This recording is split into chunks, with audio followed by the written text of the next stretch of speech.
La République démocratique du Congo est comptée parmi les pays qui connaissent un retard dans les secteurs du numérique.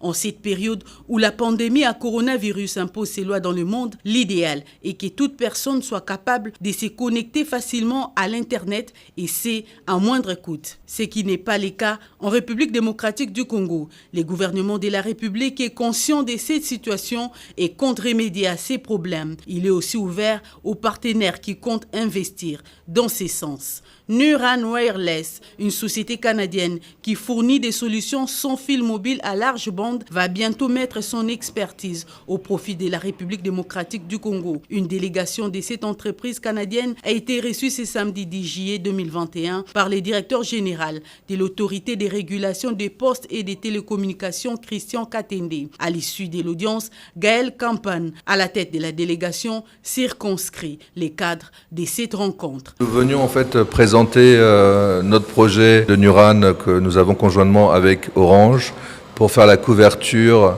des zones rurales et ultra-rurales dans tout le Congo.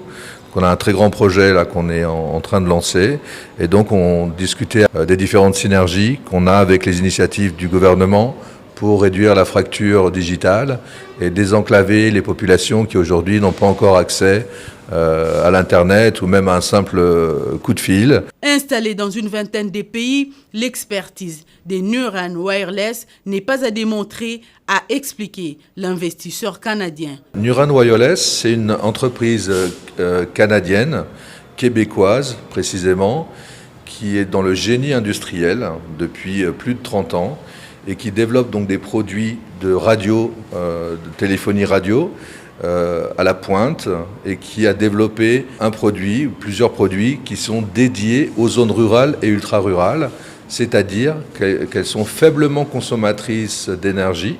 Elles peuvent être supportées par des systèmes de panneaux solaires et de batteries, par le système satellitaire, c'est de la connexion satellitaire, et il y a du génie industriel, des algorithmes qui permettent d'avoir une faible consommation de bande passante et donc d'avoir des sites qui sont performants et autonomes dans des zones isolées pour permettre de désenclaver les populations. Donc c'est une technologie au service d'un besoin spécifique dans les zones rurales et ultra-rurales. La main-d'œuvre congolaise sera bel et bien prise en compte, a indiqué Gaël Kampan. On a un contrat aujourd'hui au Cameroun, on a un contrat aujourd'hui en RDC. Évidemment, le siège de la société est basé à Kinshasa, mais on entend déployer dans tout le pays, donc on aura des antennes et on aura de la présence dans toutes les régions du pays, là où on aura installé des sites pour le compte d'Orange et en partenariat avec Orange. La quasi-totalité de notre équipe, ce sont des Congolais. Il se trouve qu'on a de nombreuses années d'expérience dans ce pays. On sait qu'il y a de nombreux talents ici qui sont disponibles, donc on recrute du personnel local dans la gestion, dans le déploiement du réseau, y compris dans la distribution sur place dans les régions. L'idée évidemment c'est de fournir du service aux utilisateurs et aussi au passage de fournir du travail à la population congolaise. L'accompagnement du gouvernement congolais est le plus grand souhait pour relever les défis de la fracture digitale en République démocratique du Congo. On parle de couvrir quand même près de 30 millions d'habitants. C'est un énorme projet de couverture. Et donc ça nécessite l'implication du gouvernement, le suivi, le support.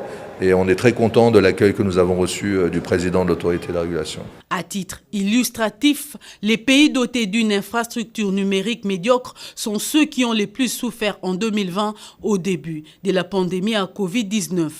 Il est donc grand temps pour la République démocratique du Congo de se focaliser sur ces secteurs du numérique afin de mettre sa population à l'abri de la fracture digitale.